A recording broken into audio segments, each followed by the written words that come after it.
नमस्कार, मैं विजय लक्ष्मी, सहायक आचार्य राजनीति विज्ञान, गौरी देवी राजकीय महिला महाविद्यालय अलवर, और हम अध्ययन कर रहे थे शीत युद्ध के विकास एवं विस्तार का।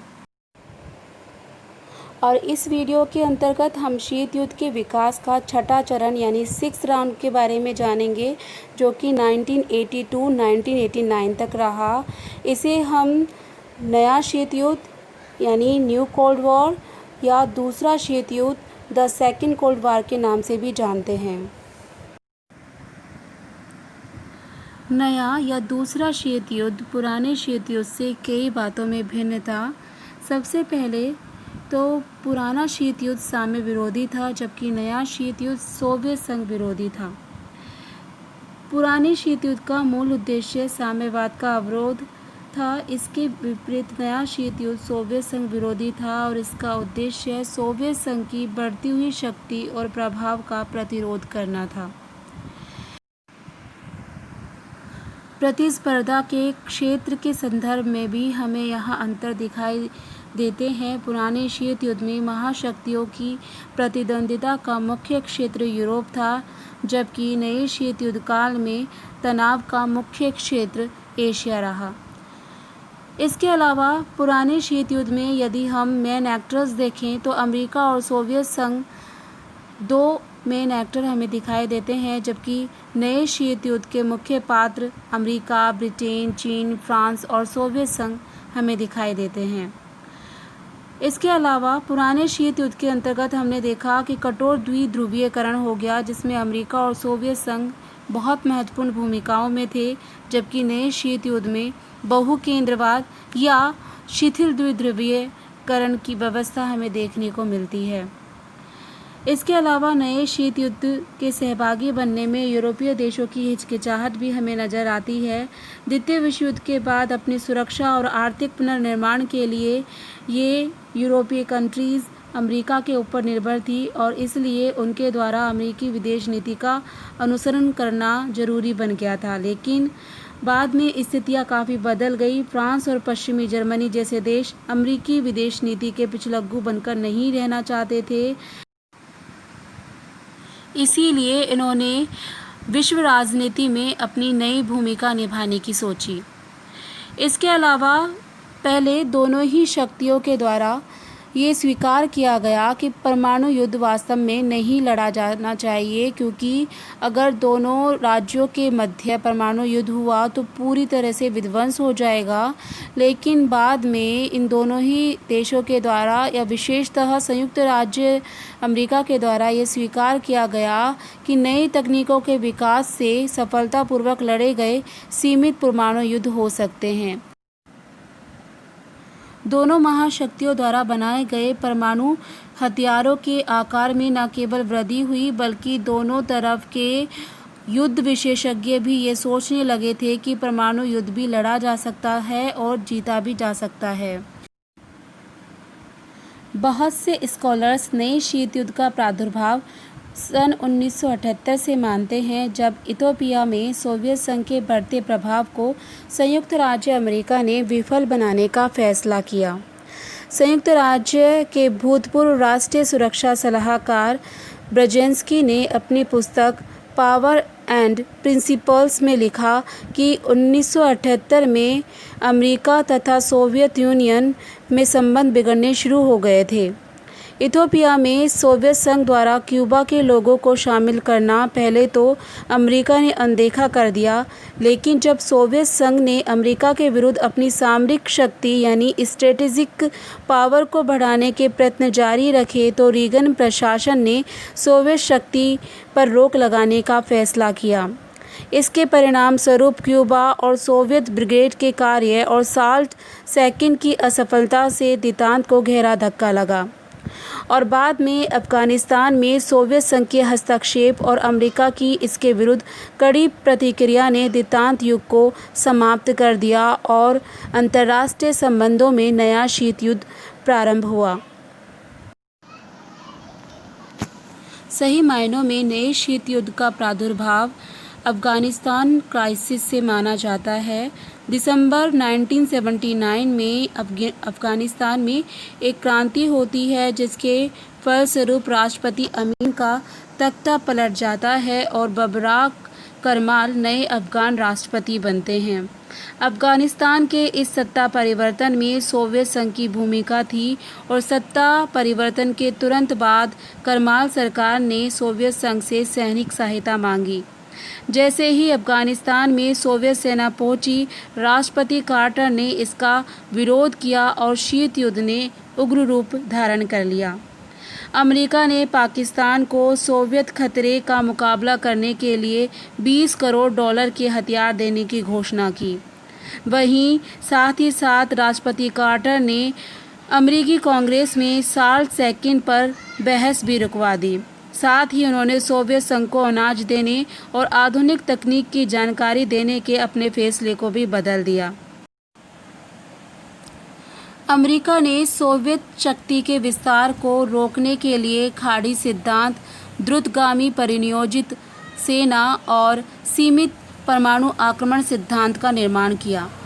खाड़ी सिद्धांत का निर्माण 24 जनवरी 1980 को अमेरिका के तत्कालीन राष्ट्रपति कार्टर ने कांग्रेस को भेजे गए अपने वार्षिक संदेश में किया था। उन्होंने अफ़गानिस्तान में सोवियत हस्तक्षेप को विश्व शांति के लिए एक गंभीर खतरा बताते हुए कहा कि किसी बाह्य शक्ति द्वारा खाड़ी क्षेत्र पर नियंत्रण के प्रयास को अमेरिका के आवश्यक हितों पर आक्रमण समझा जाएगा और उसे सैनिक शक्ति सहित किन्हीं आवश्यक साधनों द्वारा खदेड़ दिया जाएगा। कार्टर की यह चेतावनी खाड़ी सिद्धांत के नाम से जानी जाती है। इसके अलावा द्रुतगामी परिनियोजित सेना यानी रैपिड डिप्लॉयमेंट फोर्स का निर्माण खाड़ी सिद्धांतों के उद्देश्यों की पूर्ति के लिए किया गया। सोवियत संघ फारस की खाड़ी के किसी देश में हस्तक्षेप करने का यदि प्रयत्न करती है तो यह सेना उसे तत्काल खदेड़ने का प्रयत्न करेगी। और सीमित परमाणु आक्रमण सिद्धांत के अनुसार अमेरिका सोवियत संघ द्वारा किसी विशिष्ट क्षेत्र या देश में आयोजित युद्ध को परंपरागत युद्ध के आधार पर नहीं लड़ेगा, बल्कि विशिष्ट सोवियत निशानों पर स्वयं सीमित परमाणु आक्रमण का सहारा लेगा। इस तरह अफ़गानिस्तान संकट ने शीत युद्ध को और भी अधिक उग्र बना दिया। नवंबर 1980 में रोनाल्ड रीगन अमेरिकन प्रेसिडेंट बनते हैं। उन्हें अमेरिकन हॉक यानी बाज के नाम से भी जाना जाता है।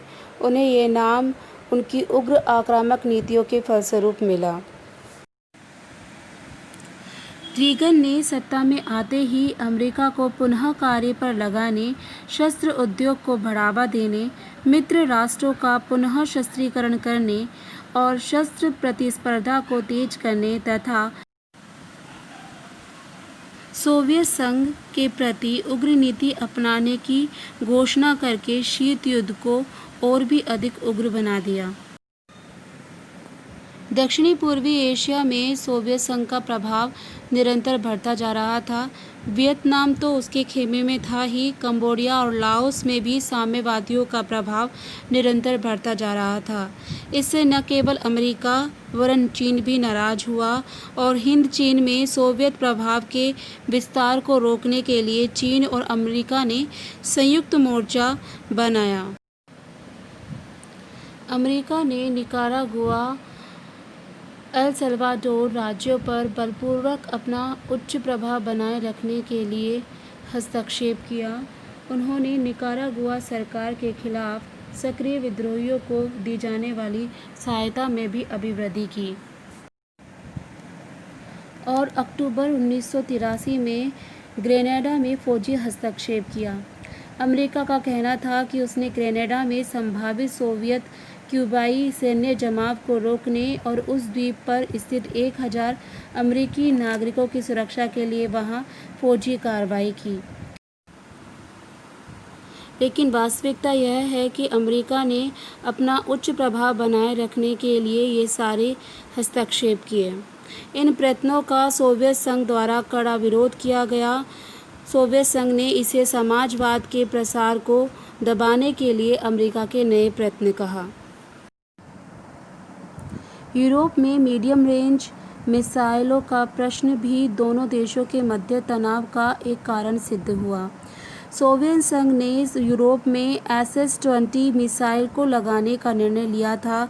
इससे नाटो देशों को ये डर हो गया कि सोवियत रूस द्वारा लगाए जा रहे मिसाइल्स के कारण उनकी स्थिति कमज़ोर हो जाएगी, क्योंकि ब्रिटेन और फ्रांस के पास जो मिसाइल्स थी वो सोवियत संघ की मिसाइल्स के मुकाबले बहुत कमज़ोर थी। इसलिए दिसंबर 1979 में यह फैसला किया गया कि अमेरिका से नई मिसाइल्स मंगवाकर पश्चिमी यूरोप के नाटो देशों में लगाई जाएंगी।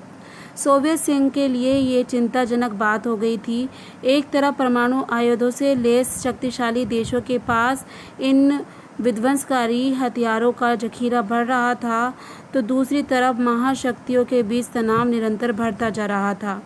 नवंबर 1983 में जब सोवियत संघ ने यूरोप में मध्यम परमाणु प्रक्षेपास्त्रों में कटौती को लेकर चल रही वार्ता का बहिष्कार किया, तो महाशक्तियों का तनाव और भी ज़्यादा बढ़ गया।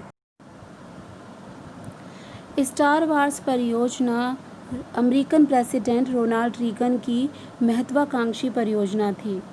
23 मार्च 1983 को रोनाल्ड रीगन ने इसकी घोषणा की। स्टार वार्स अरबों डॉलर से निर्मित हो रही अमेरिका की नई प्रतिरक्षा परियोजना थी।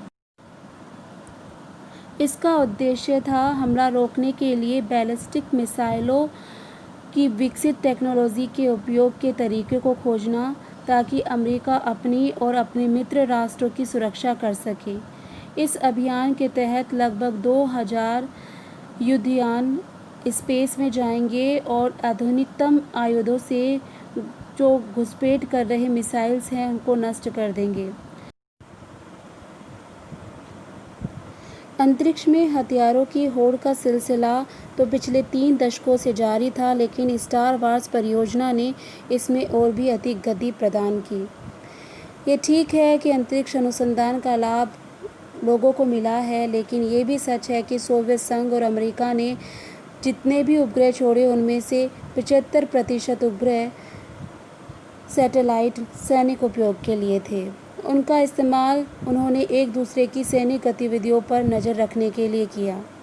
अंतरिक्ष अनुसंधान के लिए ये दोनों देश जो भारी भरकम धनराशि खर्च कर रहे थे, उनकी 3/4 राशि सैन्य प्रयोजनों पर खर्च होती थी। इन तमाम सैटेलाइट से दोनों देशों को एक दूसरे की गतिविधियों का पता रहा,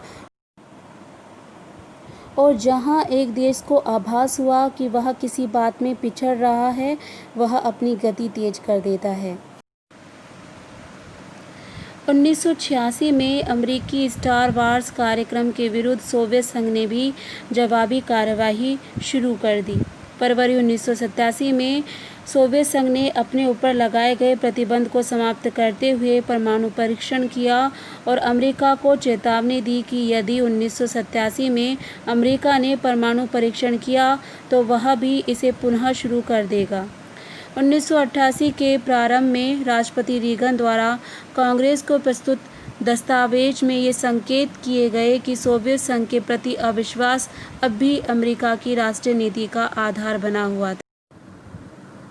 जून 1988 में रीगन गार्बाचोव शिखर वार्ता के अंतर्गत स्टार्ट संधि के बारे में कोई प्रगति न हो सकी। इस तरह नए शीत युद्ध ने निशस्त्रीकरण में बाधा पहुंचाई।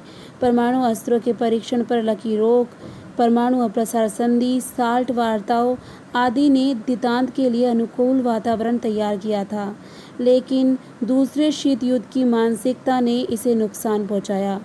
स्टार वार्स परियोजना को इस युग की हथियारों की दौड़ का या होड़ का अब तक का सबसे खतरनाक उदाहरण माना जाता है। इस तरह से दूसरे शीत युद्ध काल में शांतिपूर्ण प्रतिद्वंदिता का स्थान आक्रामक राजनीतिक सैनिक प्रतिद्वंदिता ले लेती है। युद्ध मनोदशा और युद्ध उन्माद का युग प्रारंभ हुआ। पुराने सैनिक अड्डों का विस्तार और नए सैनिक अड्डों की खोज, नए शस्त्रों की खोज, ये सभी मनोवृत्ति इसके प्रकृति को बतलाते हैं। आज के लिए इतना ही। धन्यवाद।